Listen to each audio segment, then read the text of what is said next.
ਵਾਹਿਗੁਰੂ ਜੀ ਕਾ ਖਾਲਸਾ ਵਾਹਿਗੁਰੂ जी की फतेह। सत श्री अकाल, नमो बुधाय।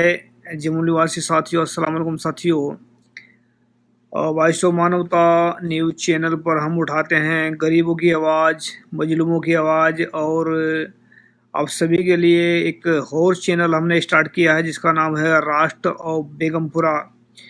और राष्ट्र ऑफ बेगमपुरा हमने इस करके स्टार्ट किया क्योंकि भारत में जो हिंदू राष्ट्र का घोषणा कर रखी है कि हिंदू राष्ट्र बनाएंगे, उसको गिराने के लिए हमने भारत में जो है एक हिंदू राष्ट्र को ध्वस्त करने के लिए बेगमपुरा राष्ट्र का उद्घाटन किया है।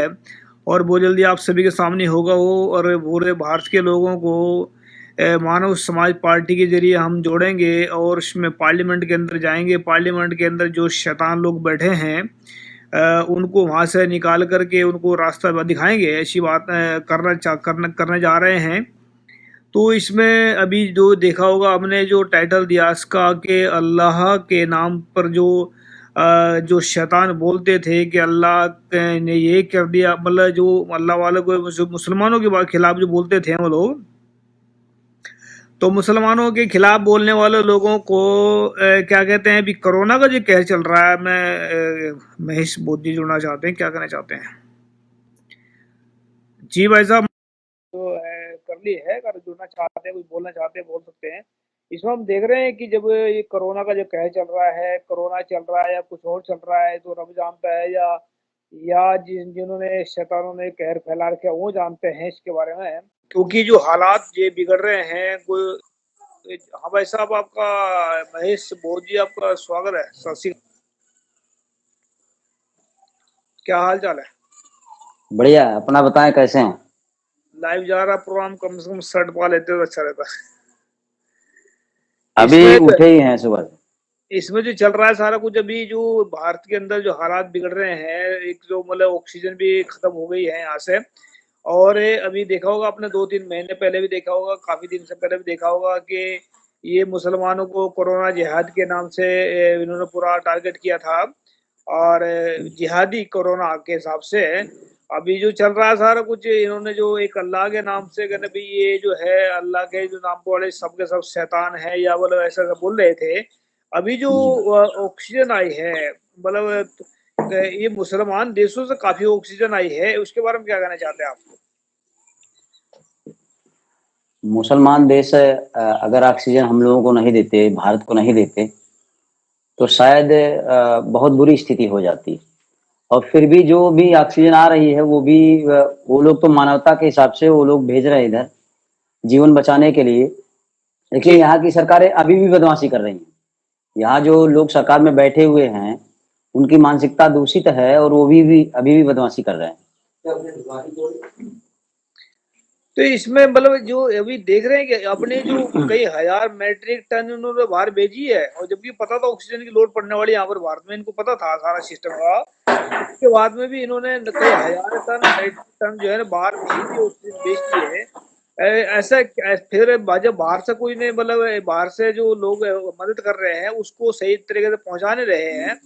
तो इसमें आप कैसे देख रहे हैं इनकी इनकी नीयत में क्या है? मतलब इतने पैसे इन लोगों के पास में है, इतने षड्यंत्रकारी लोग ने वो जो बाहर की जो मतलब आई है उसको भी मतलब देने के लिए तैयार नहीं बैठे हैं। हरामखोर, मतलब हरामखोर हम इसको बोल देते हैं कि यार उनको भी ये गाड़ी मत समझना कि हम जो गाड़ी दे रहे हैं।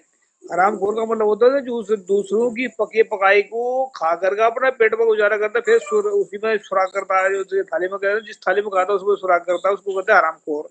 तो इसमें क्या कहना चाहते हैं, इसमें लोगों ने करना क्या चाहते हैं? नीयत कहाँ तक खराब है? हमें तो ऐसा लग रहा है कि ये भारत में रह तो रहे हैं लेकिन इनके दिमाग अभी भी विदेशी के हैं। विदेशियों का दिमाग है, इन्हें भारत से कोई लेना देना नहीं है।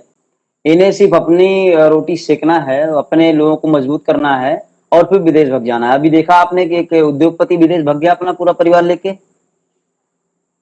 और इनकी मानसिकता अभी भी हमारे देश के समर्थन में नहीं है, इनकी मानसिकता विदेशियों के ही समर्थन में है। इसलिए यहाँ इस देश के जो रहने वाले मूल निवासी हैं उनकी फिक्र इनको बिल्कुल भी नहीं है। अगर इनको फिक्र होती उनकी, तो जो बाहर देशों से ऑक्सीजन आ रही है या जो भी मददें आ रही हैं उसको देश के लोगों तक पहुंचाने का काम करते।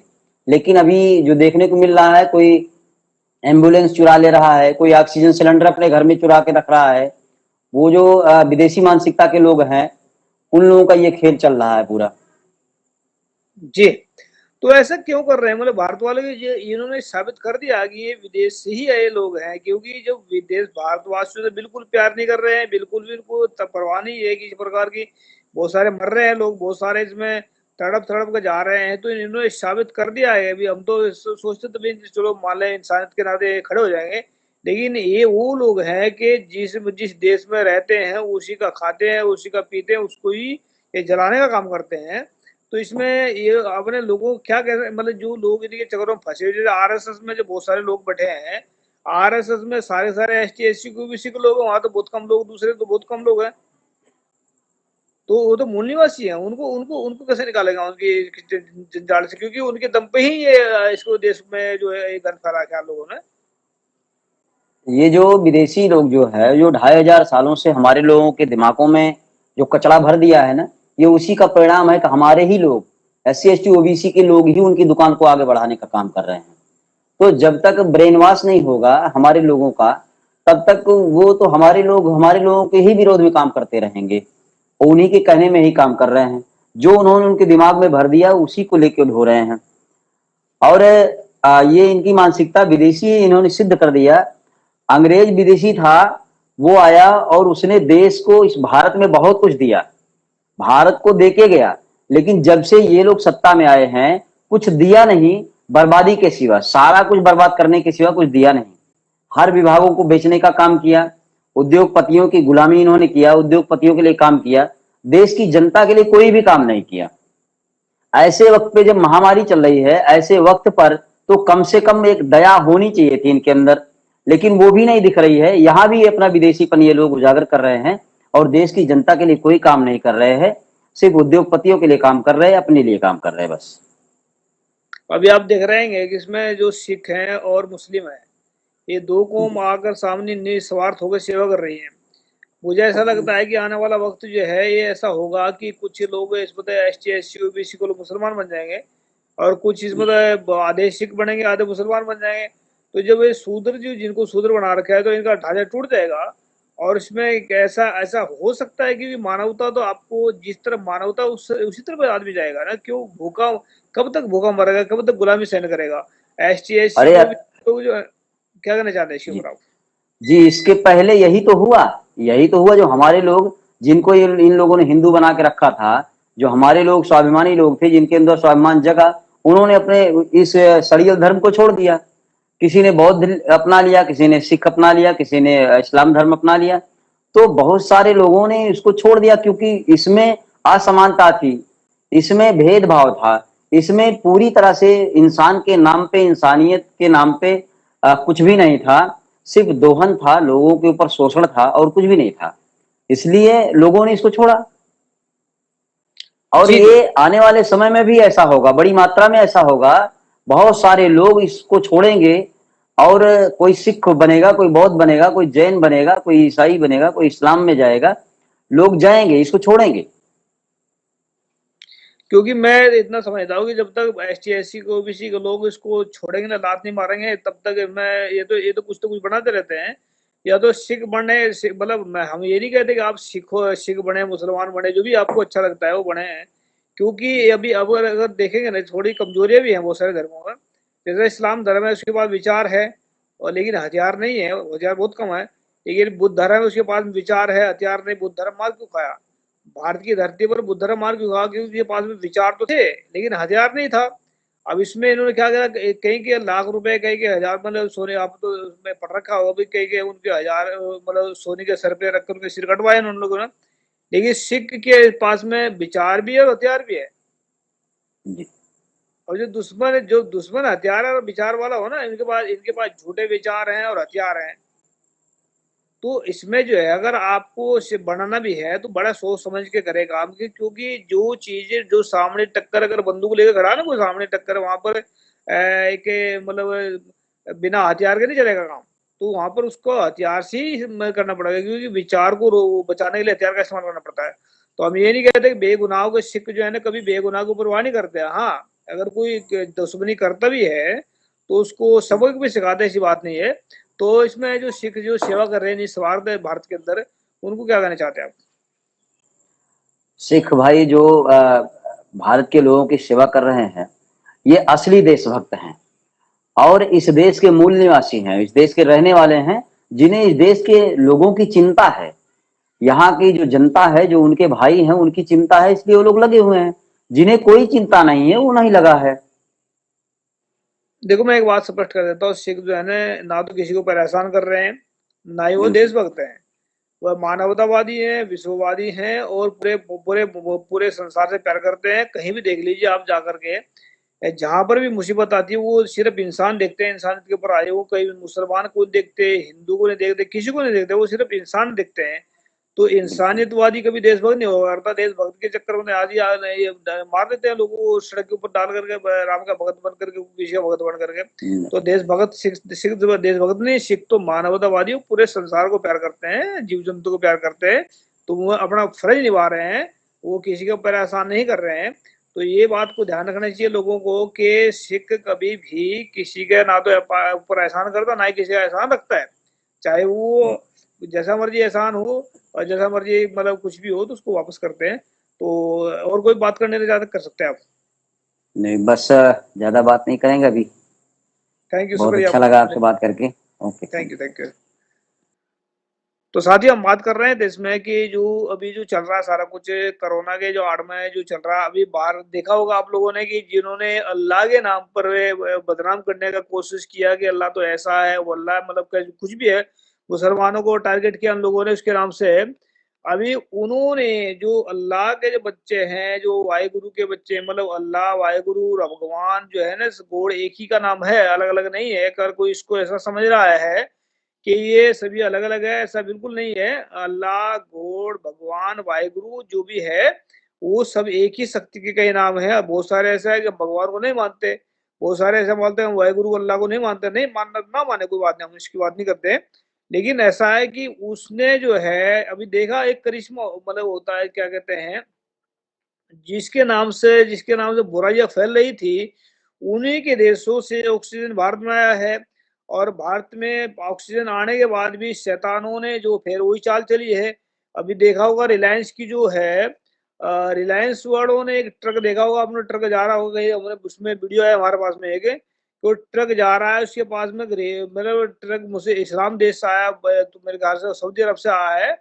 और उसकी वो जो है ना ट्रक के ऊपर रिलायंस का मतलब रिलायंस का वो स्टिकर लगा दिए। मतलब शैतानियत की हद होती है और बेईमानी की भी हद होती है। तो कम से कम अगर रिलायंस का कितने दुनिया भर के रिलायंस के प्रोडक्ट चलते हैं दुनिया भर के, इसमें कौन सी मतलब ऐसी जो उसके ऊपर स्टिकर लगा कर क्या दिखाना चाहते थे?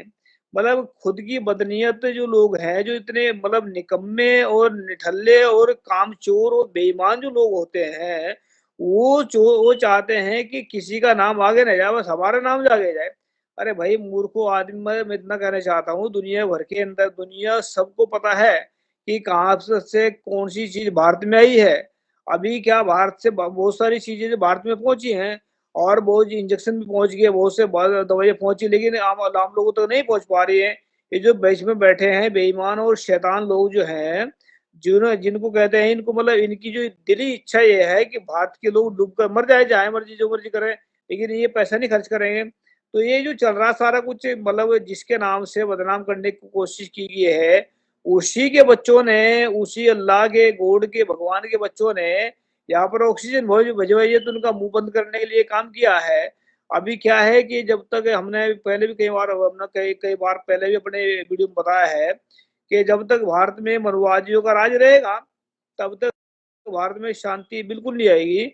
अभी देख रहे हैं आप लोग यहाँ पर कोई गाय के नाम पर एक योगी नाम का क्या कहूँ उसको, मतलब बहुत सारे ये मतलब जो ये टकला योगी नाम नाम का गधा, वो गाय के नाम पर तो फंड निकलवा रहा, लेकिन दुनिया और वे हो ऊपर ऊपर से और उसने 2-3 फरमान जारी कर दिए। कह रहे भई इसको अगर कोई शिकायत लगाएगा, मतलब जो फरमाइश करेगा उसको जेल में डाल दें। ये पुलिस भी निकम्मी हुई पड़ी है। पुलिस वालों को कहना चाहते हैं, पुलिस वाले कम से कम भी इस बात का ध्यान रखें, पुलिस ना तो योगी के बाप की पुलिस है, ना मोदी के बाप की पुलिस है, पुलिस भारत की देश की पुलिस है। अपने ड्यूटी को सही तरीके से निभाए। अपना जो नौकरी है वो जनता की नौकरी है, जनता जनता के हक से पैसे खा जनता के मतलब टैक्स से पैसे आ रहे हैं। तो ये जो लोग जो है मतलब वो पुलिस वाले भी डरते हैं इनसे, योगी पोगी को जो भी है गधे नंबर के। और मोदी से भी, मोदी की सरकार है, मोदी की सरकार का ही सरकार है, बीजेपी की सरकार है। उधर जो है अगर वो बंदा जो है एक जो योगी बैठा है, जो उसमें शैतान की पूंछ है, ये भी बोलता है कि मतलब जो शिकार लगाएंगे उसको जेल में डाल दो। तो इसके बाप का राज तो नहीं है। कभी तो कभी ना राज पलटेगा यहाँ से, ऐसी बात तो नहीं है। इंसानों का राज अभी चल रहा है, जो जिनका जो चल रहा है राज, ऐसी बात तो नहीं है कि सारी जिंदगी इनका राज चलेगा। ये पलटा होगा राज का यहाँ से, क्योंकि बिना राज के, बिना इसके गुरु गोविंद सिंह जी कहते हैं इसमें कि को किसी को राज ना दे है, जो भी ले निज बल से ले है। कि कोई भी किसी को राज जो है ना थाली में धर कर नहीं दे देता किसी को, निज बल ऐसा लेना पड़ता है। और निज बल का मतलब है खुद के बल को इस्तेमाल करके लेना पड़ेगा। और फिर कहते हैं कि को मतलब राज बिना न धर्म चले है, धर्म बिना सब दले। मतलब धर्म का मतलब यहाँ ये नहीं है कि पाखंडवाद। धर्म का मतलब होता है सच्चाई और ईमानदारी। अगर सच्चाई और ईमानदारी भारत में आज होती, अगर सच्चाई और ईमानदारी इनके अंदर होती, इंसानियत होती, तो आज इतने लोग तड़प तड़प कर ना मरते ऑक्सीजन के बिना। इन्होंने इन्होंने इन्होंने कई मेट्रिक टन जो है ना मतलब जो है वो जो ऑक्सीजन है बाहर बेची है। यहाँ के लोगों जब मर रहे हैं तो उनके ऐसी बदनीयत मतलब नीयत जिनकी खराब होती है, जिन मतलब जिन लोगों की, वो ऐसे ही करते हैं। मतलब इनके पास में चाहे करोड़ों रुपए आ जाएं, इनके पास में चाहे लाख करोड़ नहीं, चाहे हजार, कहीं मतलब अरबों खरबों रुपए भी इनके पास में आ जाए, तो इनकी नीयत गुरु नानक साहब कहते हैं कि लख मतलब जो है सहस खटे लख कूट तावे तिरपत नावे माया पाछे पावे, इस तरह का शब्द है। कि जो इंसान हजारों उसके पास में होंगे तो लाखों की तमन्ना रखता है। अगर लाखों की तमन्ना इसके अंदर, लाखों उसके पास में होंगे तो फिर वो करोड़ों की तमन्ना रखेगा। तो करोड़ों की तमन्ना तो उसके पास असंख्य मतलब कितने पैसे की तमन्ना रखता है। तो ऐसा होता है मतलब बहुत सारे ये जो लोग लालची लोग हैं जिन्होंने ऑक्सीजन के भी ऊपर भी एक ट्रक देखा हमने, इसमें अंबानी का जो है रिलायंस का लगा हुआ उसमें। कितने कमाल की बात है, इतने इतने पैसे होने के बावजूद भी इतनी बेईमानी, इतनी मतलब इतना नीयत इतनी खराब कि दूसरे दूसरे देशों से यहाँ पर ऑक्सीजन आ रही है, उसको भी उसके ऊपर भी रिलायंस का स्टिकर लगा दिया, हद होगी। तो ये इनको कहते हैं मतलब हीन, जो क्या कहते हैं ना इसके मतलब नियत खराब कहते हैं इसको। और बदनीयत कहते हैं कि जिन लोगों के अंदर 1% भी दूसरों की भलाई के लिए नहीं है। वो एक हमारे क्या नाम है, एक संत जी हुआ हुआ करते थे, संत मशीन जी। वो कहते थे कि जो जो वैश्य होता है, वैश्य और वैश्य में क्या फर्क होता है। एक वैश्या होती है जो पैसे के लिए अपना बदन बेचती है। एक वैश्य होता है जो पैसे के लिए अपने देश को बेच देता है, अपने जमीर को बेच देता है। तो ऐसा ऐसा बताते हैं लोग। अच्छा, हम काम की बात अभी करते हैं इसमें कि बेगमपुरा राष्ट्र का उद्घाटन किया हमने। 1 तारीख को गुरु नानक साहब के 9वें जो स्वरूप थे, गुरु तेग बहादुर जी का जन्मदिन था। प्रकाश दिहाड़ा कहते हैं। तो 1 तारीख को हमने और राष्ट्र और बेगमपुरा का उद्घाटन किया है। तो इस हिंदू राष्ट्र को गिराने के लिए हमने बेगमपुरा राष्ट्र का उद्घाटन किया है। आने वाले वक्त में हम 2024 तक कम से कम उससे पहले ही उसमें 2000 मतलब बेगमपुरा राष्ट्र का उद्घाटन करेंगे। और सभी लोगों को संत रविदास जी का सपना है कि बेगमपुरा शहर को ना हो, का मतलब होता है कि कहीं भी जहाँ पर बेगम ना हो, जहाँ पर गम ना हो, ऐसा शहर, ऐसा देश बनाएंगे जहाँ पर मतलब उसमें बहुत सारे नियम हम बताएंगे आने वाले वक्त में, इसकी वीडियो डालेंगे इसमें कि हमने कौन कौन सी चीज लागू करनी है वहां पर। तो जब तक यहाँ पर हिंदुत्व का राज रहेगा भारत में, तब तक शांति नहीं आएगी। जब यहाँ पर बेगमपुरा राज, खालसा राज या सच्चे लोगों का राज, या मतलब जितने भी मतलब जितने सच्चाई का राज जब तक नहीं आएगा, इसको सच्चाई का राज को हम कायम करेंगे सब मिल करके। मुस्लिम, सिख, ईसाई, एसटी, एससी, ओबीसी के लोग सब मिल करके हम इस राज को कायम करेंगे। तो इस राज में सिर्फ याद रखें, सभी को शांति, सभी को जात पात रहत, नस्ल रहत, ऐसा राज कायम कर देंगे, हजारों साल तक चलेगा। और हाँ, एक बात और याद रखें बात को कि भारत से पैसे लेकर भागने वाले बहुत सारे लोग भाग गए हैं पैसे लेकर के। भारत को बिल्कुल कंगाल कर गए हैं। ऐसी बात नहीं है कि पहली बार कंगाल किया है भारत को, ये पहले भी करते रहे हैं। मुगल यहाँ पर आए हैं, उन्होंने कुछ जो पहले बाहर से मुगल आते थे, जो भारत में रहे वो अलग थे, जिन्होंने मतलब भारत के लिए खर्च किया पैसा, भारत से कमा भारत में खर्च किया। और जो बहुत सारे बाहर बाहर से पैसे लेने आए, बाहर भाग गए, वो भी बर्बाद हो गए। और जो गोरे हैं, जो मतलब जो गोरे वहां से पैसे लेकर भागे थे, जिन गोरों ने वहां पर काम किया वो तो ठीक है, लेकिन जिन्होंने पैसे लेकर जो भागे वो बर्बाद हो गए। अब ये जो लेकर भागे हैं पैसे यहाँ से भारत से, जो भी भाग रहे हैं मनुवादी, या आने वाले वक्त में भागेंगे, पर 100% गारंटी देते हैं इस बात की हम, कि वह भी एक दिन बर्बाद हो जाएंगे। और वो जो पैसे लेकर भाग रहे हैं यहाँ से, वो उसको ना तो यूज कर पाएंगे ना खा पाएंगे। ऐसे मतलब कुत्ते की मौत कर रहा हूँ उसको, कुत्ते की मौत मरेंगे। जो मतलब गंदे नाले का कीड़ा होता है ना, वो मतलब बाहर निकल के कभी एकदम से बाहर निकल कर मर जाता है। तो ऐसे हालात इनके होंगे कि जो भी भारत का पैसा लेकर भागा है आज तक, वो कभी सुकून की जिंदगी नहीं जी पाया है। और हाँ, भारत को हम फिर से अपने पैरों पर खड़ा कर देंगे। और विद इन 10 साल के अंदर हमारे पास बहुत बड़े बड़े प्लान हैं कि हम 10 साल के अंदर अंदर बेगमपुरा राज बनने के बाद में इसको हम 10 साल के अंदर अंदर अमेरिका के बराबर कंट्री खड़ा कर सकते ला कर गए। इतनी ताकत है भारत के लोगों में, और इतनी ताकत भारतवासियों में है। नौजवानों को हम साथ में रखेंगे, पार्टी बना रहे हैं, एक आने वाले वक्त बताएंगे हम, इसमें हम जाके इसमें पार्लियामेंट में जाएंगे और सिस्टम को नौजवानों के हाथ में देंगे। और नौजवान ट्रांसजेंडर को साथ रखेंगे तो ऐसा राज कायम करेंगे कि हजारों सालों तक यहाँ पर कोई विदेशी परिंदा पर नहीं फड़फड़ाएगा। इसको भारत को हम फिर से सोने की चिड़िया नहीं, सोने का बाज बनाएंगे, ताकि लोग एक सुकून की नींद सो सके, सुकून से जी सके। ऐसा राज कायम करेंगे। पर एक बात याद रखे कि वो कहते हैं कि रब के यहाँ अंधेर है, देर नहीं, नहीं वो क्या कहते हैं, देर है अंधेर नहीं होता है। ऐसा देख लिया आप लोगों ने कि जो अल्लाह के खिलाफ बोल रहे थे, जो मुसलमानों के खिलाफ बोल रहे थे, उन शैतानों के मुंह पर चपेट मारी है। उन शैतानों के वो जवान बोलती बंद कर दी है, उनकी जवान पर ताले लग गए हैं। वो देशों से, उन्हीं देशों से ऑक्सीजन आई है जिनके नाम पर ये नफरत फैला रहे थे, इनके नाम पर शैतान लोग गालियां दे रहे थे दूसरों को। तो इन शैतानों को उस अल्लाह के बंदों ने ही सबक सिखाया। उस अल्लाह के, वो कभी भी नहीं कहते कि उन्होंने उन्होंने कुछ किया, वो लोग कहते हैं अल्लाह ने किया। बिल्कुल उन्होंने किया। तो अल्लाह गॉड भगवान, हम फिर बता देते हैं कि अल्लाह गॉड भगवान वाहिगुरु, ये सब एक ही शक्ति के नाम है, कोई अलग अलग नाम से पुकारता है, इससे नफरत करने की जरूरत नहीं है। तो याद रखे कि जैसा करेंगे वैसा भरेंगे। जैसा आरएसएस ने आज तक किया है नफरत फैलाने का काम, नफरत ही मिलेगी इनको।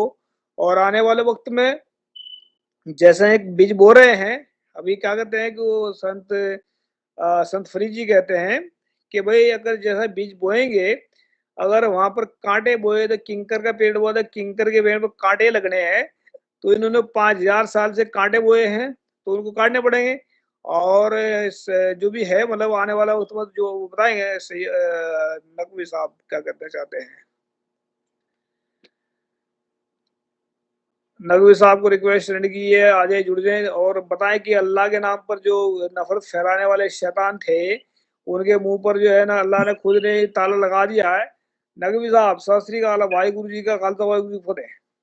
वाहेगुरु जी का खालसा, वाहेगुरु जी की फतेह। सत श्री अकाल, सलाम क्या अलैकुम। कहना चाहते हैं? जिस क्या हुआ? जिस अल्लाह के नाम पर ये गालियां दे रहे थे मुसलमानों को, उस अल्लाह के बंदों ने मुंह बंद कर दिया इनका ऑक्सीजन भेज करके। क्या कहना चाहते हैं? नहीं, ये तो अच्छी बात है। ये तो मुंह बंद भेज भेज दिया, ऑक्सीजन भेज दिया, अच्छी बात है। और मैं थोड़ा सी जरा से बोलूंगा, इस्लाम में बुरी बात कहना, गंदी बात कहना और बदला लेना, बुग़्ज़ रखना, ये सब मना है। तो वही मुसलमान है और वही इस्लाम है। अगर कोई ऐसा बुग़्ज़ रखता है तो मुसलमान नहीं है। बहरहाल बहुत से हमारे मुसलमान सभी भाई अपना अमल कर रहे हैं, अच्छी बात है। और जो लोग बुराई कर रहे हैं, मैं उनको कहना चाहता हूं कि अगर हम सब लोग मिलकर कोरोना से और गरीबी से, बेरोजगारी से संघर्ष करेंगे तो भारत को अच्छा बना पाएंगे, वरना भारत बहुत दुर्दशा में चला गया है। कृपया आप तो मान जाइए। जिनका इरादा बर्बाद करने का हो वो आबाद कैसे होने देंगे। इतना बर्बाद हो चुका है कि मैं तो अब जिंदा रहना ही नहीं चाहता, क्योंकि मैं किसके विरुद्ध बोलूं। ना तो किसी समुदाय के विरुद्ध बोल सकता हूं, क्योंकि हमें इस्लाम इजाजत नहीं देता। ना मैं आतंकवादी बन सकता हूं, इस्लाम इजाजत नहीं देता। मैं करूं तो क्या करूं, मैं अपने मुंह पर ताला लगा के बैठा हूं। ताला लगाने से कुछ नहीं होता। गुरु नानक साहब कहते हैं कि नानक आखे सच की वाणी, सच सुनाई सी सच की बेला। जिस वक्त का सच हो उस वक्त बोलना चाहिए, क्योंकि ये दुनिया है। अगर चुप रह गए इसका मतलब होता है कि हम उनके जो गुनाहगार उनके साथ में है। अगर हम अच्छा, हमें एक बात याद आ गई पाजी, एक बात याद आ गई। अगर हमें इन सब समस्याओं से लड़ना है तो हमारी जो समस्या सबसे बड़ी आती है वो हमारे ही आपस में जो सुमति नहीं है, जो एकता नहीं है, वही समस्या आती है। जहां कुमति वहां संकट नाना, जहां सुमति वहां कष्ट निदाना। ये जो है, ये दोहा, ये चौपाई अगर सब लोग याद रखें तो सब लोग अपराध के, अत्याचार, भ्रष्टाचार के विरुद्ध एक हो जाएं, वरना जो है ये समस्या हल नहीं होगी। हाजा सील सील सील सील, हाजा माय मौजूद, हाजा सील। ओके ओके, समझे? तो सबसे बड़ी समस्या का जो मैं समाधान करना चाहता हूं कि हमारे देश के मुख्यमंत्री जितने हैं, इनमें हिम्मत नहीं है कि ये अत्याचार अन्याय के विरुद्ध बोल दें। हिम्मत नहीं है। मैं चैलेंज करता हूं, अगर बोल के दिखाएं तो मैं पूरी प्रॉपर्टी उनको लिख दूंगा अपनी, कम से कम 1 करोड़ की अपनी पूरी संपत्ति लिख दूंगा उनको। समझे? हिम्मत नहीं है बोल दे, क्योंकि उनका जो पैसा बैंक बैलेंस है उसी को बचाने के लिए वो मुंह पे ताला रखे हैं। उनको पता है कि अगर हम मुंह खोलेंगे तो लालू प्रसाद की तरह जेल जाएंगे और आजम खान की तरह यूनिवर्सिटी खोद के तबाह की जाएगी और हमारा घर खोद के तालाब किया जाएगा। एक आदमी अपनी जान बचाने के लिए पूरे देश को बर्बाद कर रहे हैं। अरे कोई तो मुख्यमंत्री विरोध करो, कोई तो अत्याचार के विरोध खड़े हो जाओ। जब मुख्यमंत्री को जमीन देगा उसको भी वो ललाम बर्बाद करवानी का। मुख्यमंत्री तो खुद बर्बाद करवाने चक्कर में लगे। इसमें जो है ना, उनको चैलेंज करना जरूरी है। और चैलेंज अगर मर्द के बच्चे हैं तो जमीन जमान उनका नाम नहीं करनी, जमीन बेच के खा लेंगे उनको। मैं इसलिए कहता हूं इस बात को बार बार, अल्लाह खालिक सुए, मैं इसलिए बार बार कहता हूं इस बात को कि हमारे देश के जितने नागरिक हैं ये बिना अपने मुख्यमंत्री के आदेश के या बिना इशारे के हिलते डुलते नहीं और उसका साथ छोड़ते नहीं। तो न्याय अन्याय से कैसे हम लोग पार पाएंगे, अन्याय से कैसे लड़ाई संघर्ष कर पाएंगे? एकता है नहीं तो समस्या क्या है? अच्छा, उसके अलावा हम लोग खुद जातिवादी हैं।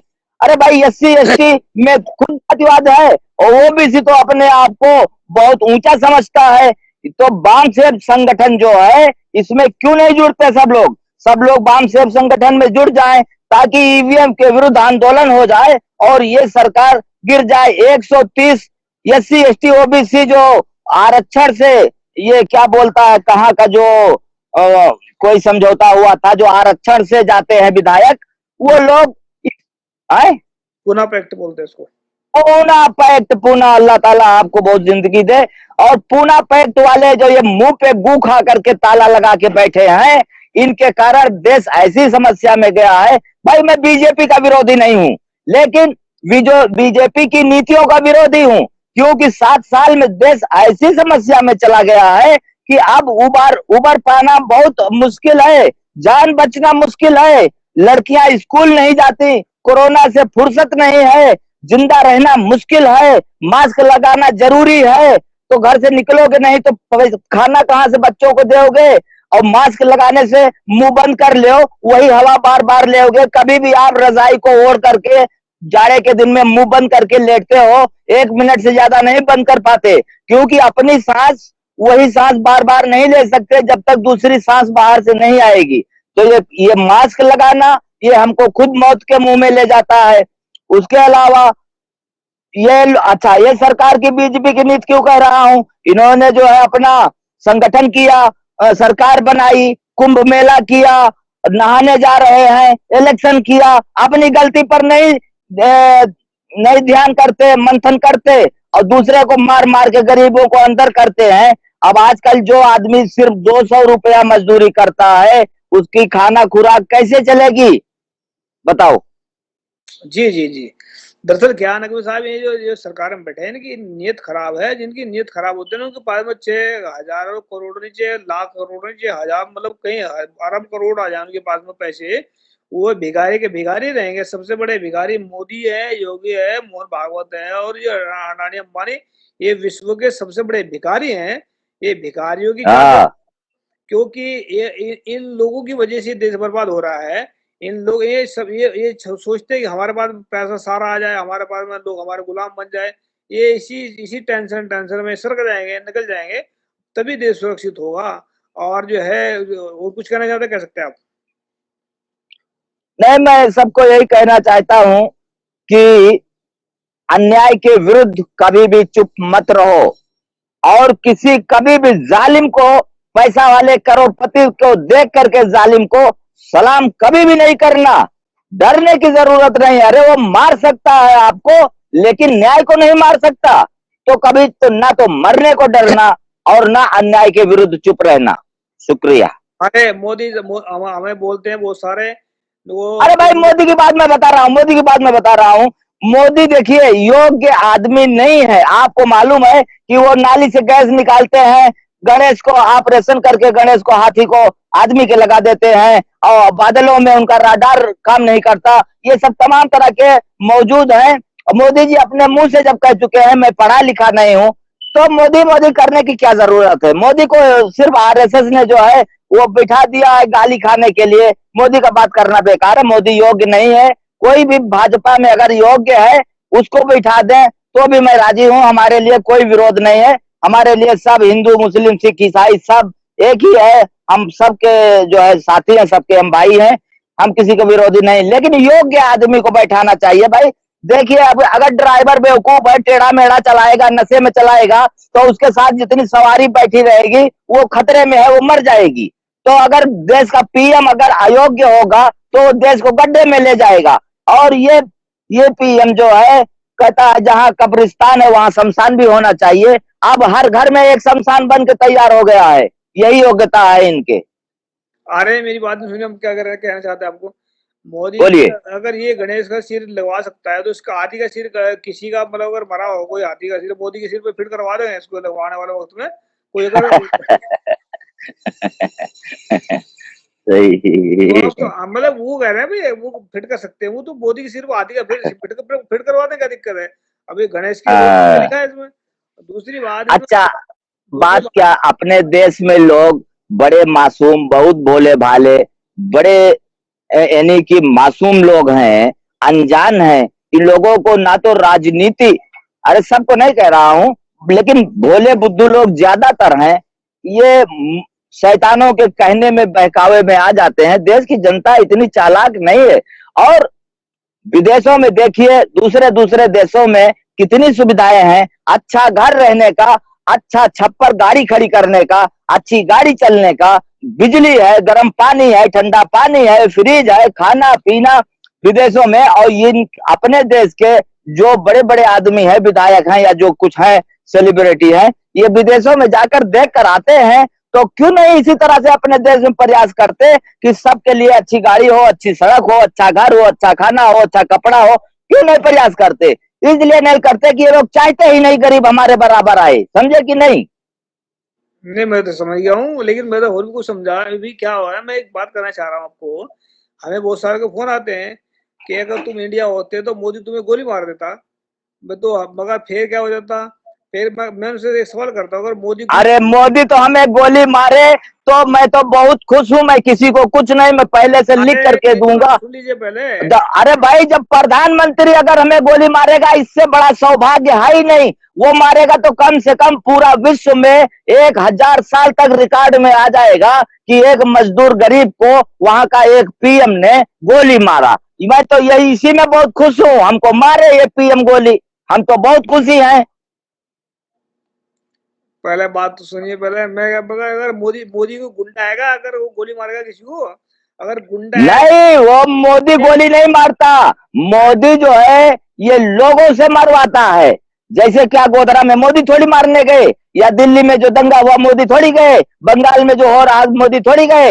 मोदी भाई, मोदी की राजनीति जो है ये उन्होंने खुद कह दिया है कि मैं वो पार्लियामेंट में कहा कि कम से कम मैं अगर किसी चीज में योग्य नहीं है योग्यता, लेकिन मेरी राजनीति की योग्यता तो माननी पड़ेगी, ऐसा उन्होंने कहा है। और आप देखिए, मैं यूट्यूब पे निकाल कर दिखा सकता हूं, उनकी राजनीति की योग्यता माननी पड़ेगी। अब वो राजनीति की योग्यता क्या है? यही योग्यता है कि भाई भाई को लड़ाओ, घर घर में लड़ाओ, जात पात को लड़ाओ, हिंदू मुस्लिम को लड़ाओ, सिख ईसाई को लड़ाओ, हर घर में लड़ाओ, बस लड़ाते रहो लड़ाते रहो लड़ाते रहो। और ईवीएम में बढ़िया अकेले चुप्पे चोर की तरह बैठ के टुकुर टुकुर करते रहो, समझे?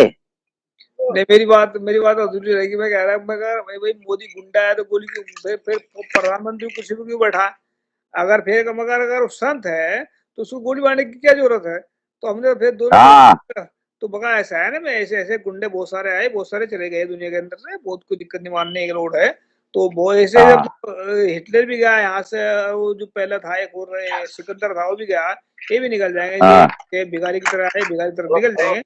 जो खाली हम्म। हाथ आए खाली हाथ से चले जाएंगे यहाँ से। थैंक यू साहब। कुछ और बात है? अब नहीं, मोदी जी बुढ़े खुद हो गए 71 ईयर के, तो मोदी जी को खुद कम से कम सोचना चाहिए, आज नहीं कल मर जाऊंगा, बुढ़ा हो गया हूं, कम से कम देश को, आने वाले भविष्य को, आने वाली पीढ़ी को इनको अच्छा रास्ता बता के जाऊं, समाधान वाला। अक्सर आदमी बुढ़ा हो जाता है तो अपने बच्चों को बता देता है कि देखो, कानून का उल्लंघन नहीं करना, चोरी चंडाली नहीं करना, इधर उधर फालतू लड़ाई झगड़े नहीं करना, और शांति में ही अमन है, ऐसा बताकर हर बुढ़े अपने बच्चों को जाते हैं ताकि हमारे बाद हमारी नस्ल जिंदा रहे। लेकिन मोदी जी तो अभी मरते दम तक की ये लड़ाई झगड़ा करवा रहे हैं, हमारे तो बात समझ में नहीं आती। मोदी की बात समझ में आ गई तो फिर आज फिर समझ में क्या आ गया? फिर आप कुछ भी नहीं है।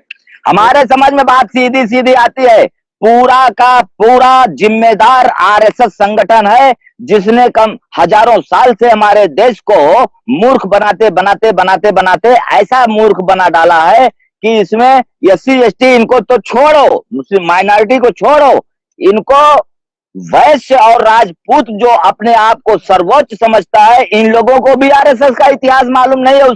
उसकी नीति से ये लोग अच्छी तरह से ज्ञात नहीं है, यानी कि उसकी नीतियों से ये लोग आगाह नहीं है। भविष्य में आने वाले समय में वो क्या करेगा,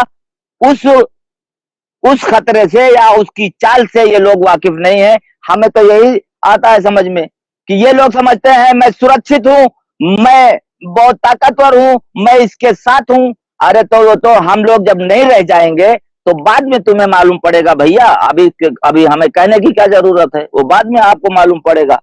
ने समझा देना चाहिए ना, उसको बॉडीगार्ड बनाकर रखेगा राजपूतों को, और उसको चौकीदार बनाकर रखेगा, तुम पैसे पैसे कमा कर दे, बस इतना बता नहीं चाहिए, बात अच्छी बात है।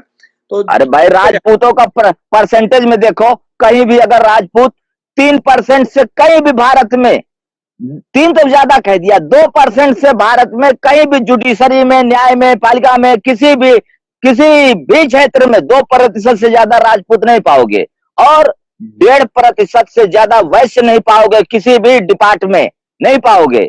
ज्यादा से ज्यादा 2-2% दोनों हैं, जबकि इनकी भी गिनती के हिसाब से कम 8% 7% भारत में है। लेकिन इनको 1/4 इनको मिल रही है इनकी संख्या के हिसाब से, तो ये जा कहाँ रहा है पूरा का पूरा आरक्षण जो कहाँ जा रहा है, कौन आरक्षित किए बैठा है? तो इन लोगों को खुद चाहिए पता लगाना कौन आरक्षित करके बैठा है, हमें बताने की क्या जरूरत है भाई, हम लोग तो खुद ही चिल्ला रहे हैं। चलिए शुक्रिया, धन्यवाद आपको जुड़ने के लिए, शुक्रिया, थैंक यू। ओके, बहुत बहुत शुक्रिया भाई, वाहेगुरु जी का खालसा। वाहेगुरु जी की फतेह, सत श्री अकाल। हम बताना चाहते हैं कि इसमें जो है कहते हैं कि वाहिगुरु अल्लाह गॉड के यहाँ देर है अंधेर नहीं होती। अभी ऐसा सिस्टम चेंज होगा भारत में आने वाले वक्त में, कुछ जो एसटी एससी को लोग मुस्लिम बन जाएंगे, कुछ बन जाएंगे सिख बन जाएंगे, तो उसमें जो एक जो जिसके ऊपर खड़ा है ऐसे जो है नफरत का राज खड़ा है टूट जाएगा, और यहाँ पर होगा सुकून का राज, जिसको कहते हैं बेगमपुरा खालसा राज, या सच्चे लोगों का राज कह सकते हैं। तो इसमें सच्चे लोगों का राज में सभी मुस्लिम क्या, सिख क्या, जैन क्या, लिंगायत क्या, सभी के सभी सुख शांति से रह पाएंगे, ऐसा राज कायम करेंगे। तो याद रखिए, शैतानों की नीयत में बहुत है, जो नीयत जिनकी खराब होती है, जिनकी नीयत खराब होती है उनके राज में कभी किसी को सुख शांति नहीं मिलता है, और जिनकी नीयत साफ होती है उनके राज में कभी किसी को दुख और परेशानी नहीं मिलती। तो याद रखिए, सच्चाई के राज में कदम उठाएंगे, बढ़ाएं, और इससे हम जरूर बढ़ाएंगे और 100% बढ़ाएंगे। ये गुरुओं की कृपा से, वाहिगुरु की कृपा से, अल्लाह की कृपा, गौर की कृपा से बेगमपुरा राज आप लोगों के लिए ही एक सुख शांति का राज होगा। थैंक यू सबका, सत श्री अकाल, अस्सलाम वालेकुम, जय जोहर।